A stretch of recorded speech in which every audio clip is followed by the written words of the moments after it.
Good morning, everyone. Allie Peters here, just enjoying a nice coffee. I hope you are too. We're excited to have Bob here go over our Taking It to the Max. And I wanted to do a quick housekeeping. I've got you all on mute, but you're welcome to write any questions into the question box, and we will get to those at the end. We also record every webinar that we do, and we put them on the website, so I'll make sure at the end to send that out. So if you want to revisit or send it to somebody else in your firm, you can do that. And with that said, I'll keep it on time and throw it over to Bob. Well, thank you, Allie, and welcome everyone, and I hope you're all having a great day. We blocked out 30 minutes for this. Hopefully I can get done sooner. We've got a lot of material to cover. So let's get started. Taking it to the max. Today we're going to talk about 3 different strategies that we train advisors on when clients have an excess or abundance of cash flow and may not need all of their either required minimum distributions, Social Security payments, or the buildup of a non-qualified annuity. We have ideas that can help them leverage that for legacy. So we'll start with RMD Max. This was an actual case that we did last year. It was a 70-year-old couple, both in great health. The S is actually a 5. They had a $5 million net worth. About $1 million of it was in their IRA.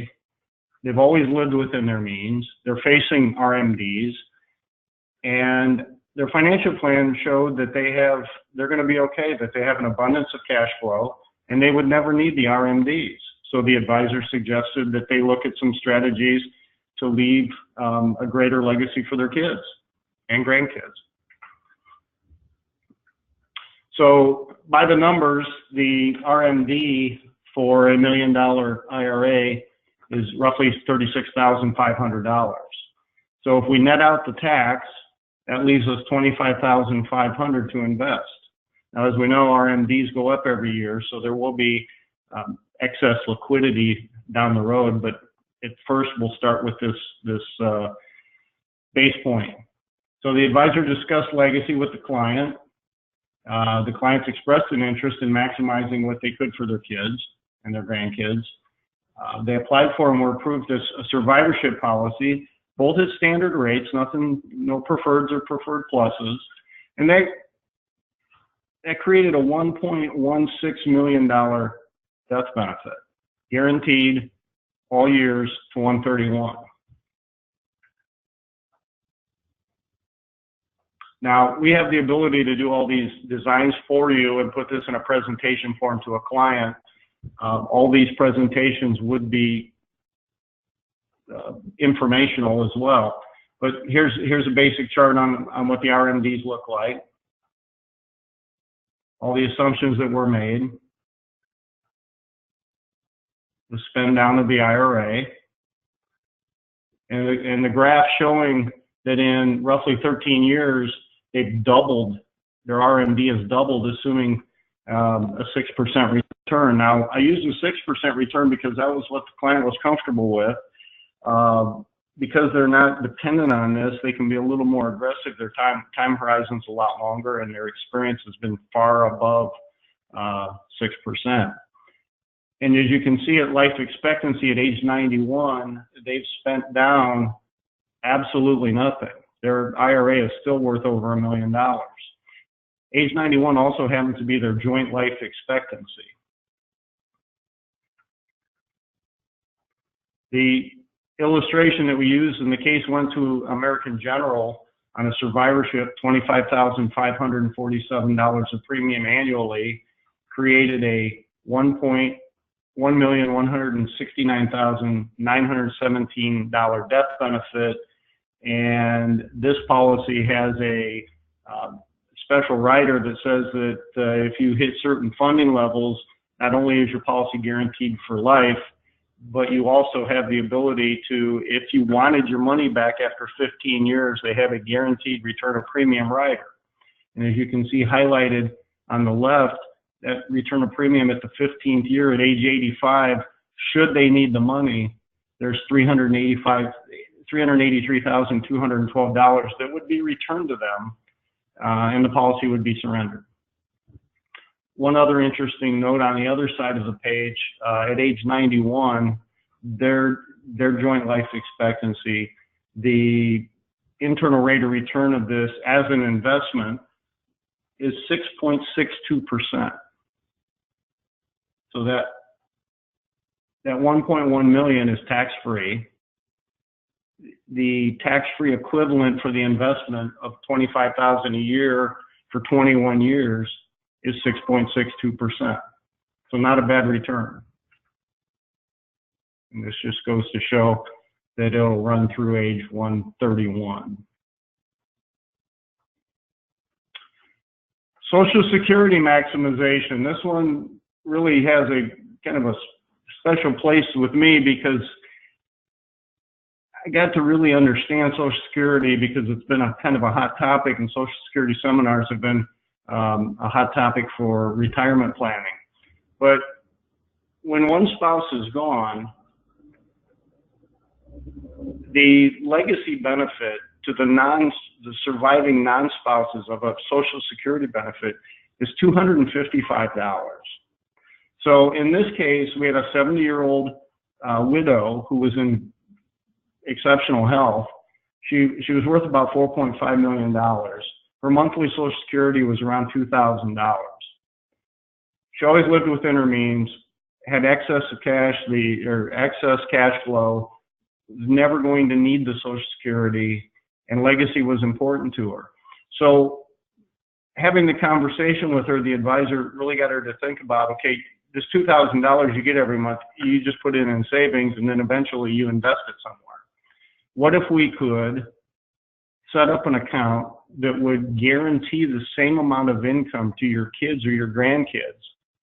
Because when you pass, these checks stop, and a check for $255 is sent to your heirs. So by repurposing the $2,000 a month into life insurance, she was a standard risk. We were able to obtain a $625,962 death benefit, and it was guaranteed to age 105. It also had a long-term care benefit rider on it of 2% of the death benefit. So she has also, with the $625,000, she has the ability, should she qualify of two of 6 ADLs, to start receiving a cash indemnity of $12,519 a month for 50 months. So she's basically created a LTC pool of $625,000 or a death benefit of $625,000 or a combination of both. Now, if she would go on claim, stay on claim for 50 months and completely deplete the $625,000, there is still a residual death benefit in this policy of $62,596.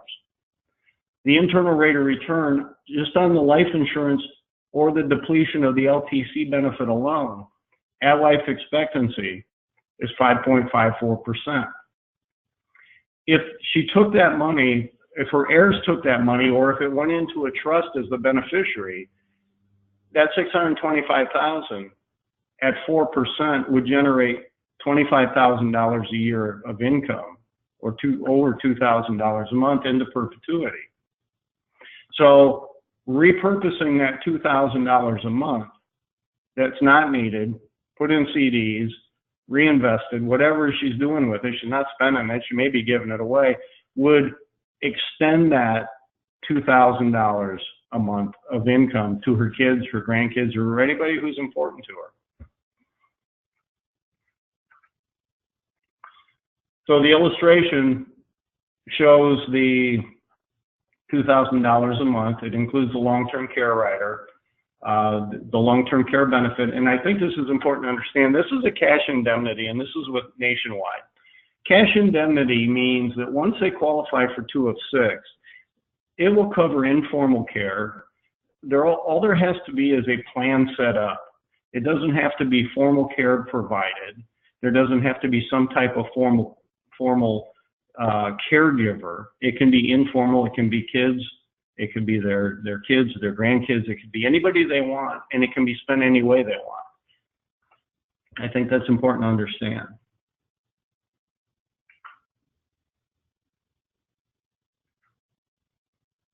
So the illustration itself, $12,000 or $2,000 a month, $24,000 a year, and the death benefit. And on the right-hand side, you'll see the internal rate of returns. And her life expectancy is age 86, 5.54%. As you can see, we used an index product with no lapse guarantees to 105, but we wanted to make sure that we got the highest benefit and the highest LTC benefit we could without compromising guarantees. 105 is 20 years past her life expectancy, and I'm pretty comfortable with that. Non-qualified annuity max. I don't know if any of you have used non-qualified annuities in the past just for tax deferral. But what we found is that most of the clients like the tax deferral so much that they don't take anything out of it, and they pass away, never have disturbed the income components of a non-qualified annuity, and therefore passing the taxable event onto their kids, but build a bigger pile of money. So here's an idea that leverages the buildup and creates a legacy on a tax-free basis instead of a tax burden. Very modest situation, 65-year-old female in good health. She had a $3.5 million net worth. She's risk adverse. She wants guarantees. She had a $250,000 annuity, and her basis was $125,000. So she'd already accumulated $125,000 of gains and sheltered it with this annuity. But she wanted safe, predictable growth without risk, but wanted to provide emergency funds for LTC. So we recommended that she take her life, let's get back here. At 65, her life expectancy is 20 years, age 85 again, 86. 250,000 at 4% would grow to 547,000 at her life expectancy, but that would also be a $422,000 gain to her kids. So the advisor talked to her about maybe transferring that 250,000 into a SPIA, a single premium immediate annuity. The SPIA itself paid out $1,257 a month, of which $810 of it is taxable. So we netted out the tax, and we came up with $1,100 a month that we could use to create this non-qualified annuity max. That was able to provide a $513,999 tax-free death benefit guaranteed to age 105. It also created that, again, that $513,000 LTC pool, $513,000 LTC pool, or $10,280 a month for 50 months. The residual death benefit, again, should she drain the pool of LTC benefits, was $51,400. So here's the annuity at 4%, chugging along. And we get to the point where it's at life expectancy, $547,000. 547 with a basis of 125. Here's the SPIA calculation. If you've ever worked with Alan Bradley in our annuity department and you ask for the best SPIA, he's going to run this, and this shows pretty much everybody that's in the SPIA market. And so if your client is in the market for a SPIA, give Alan a call, and he'll do this analysis for you and show you who's got the best numbers, under what criteria. And it changes almost daily, weekly for sure. So the nationwide policy, again, we use nationwide because of their cash indemnity rider. I'm a big fan of cash indemnity over even just regular indemnity or reimbursement because it gives the client control of how they spend their money. $513,999, a 2% rider, creates $10,280 of liquidity for LTC events. Female age 65, standard non-tobacco. The illustration itself shows you the guarantees. This was fully guaranteed to 105. The internal rate of return on this at life expectancy was 5.99, almost 6%.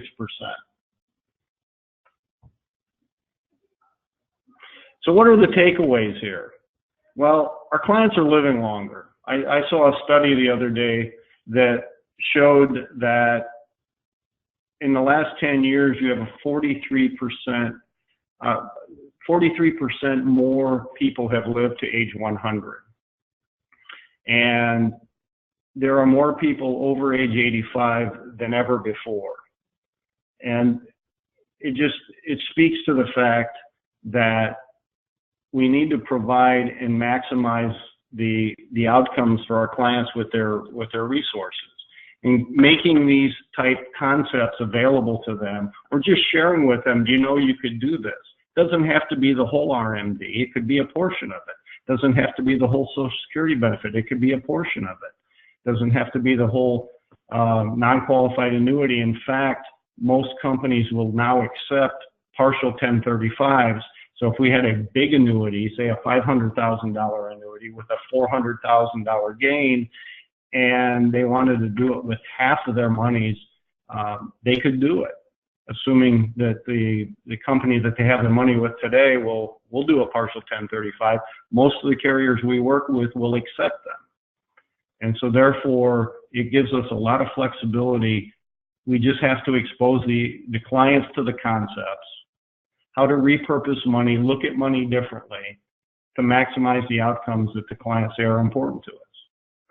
So Allie, I raced through those. I would highly encourage, if any of you have questions, I'm sure there may be some questions and we'll address now, but if you want more information or a deeper dive on any of these concepts, reach out to your core relationship manager.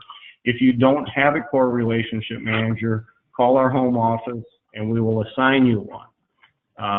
Or you can call me, and Allie will pass out our number at the end of the call. But I appreciate everyone's time. I hope the last 15, 17 minutes have been of value to you. And Allie, if there are any questions, let's open it up. Yeah, absolutely. I don't see any right at the moment, but I will go ahead and give out our main line just so everybody has it. It's 800-991-6695. And again, we'll be happy to help you through it. We can get you in touch with anybody on our team. If you don't have an RM, we'll get you assigned. I'll be sending out the presentation as a webinar. It'll be a link to our website. You do need to log into the website. If you don't have one, it's an easy process, and I approve you. And then beyond that, we appreciate all of your time. And if nobody has any questions, we'll look forward to talking to you soon and helping you through these concepts. Thanks, Bob. Thanks, Allie, and thanks, everyone.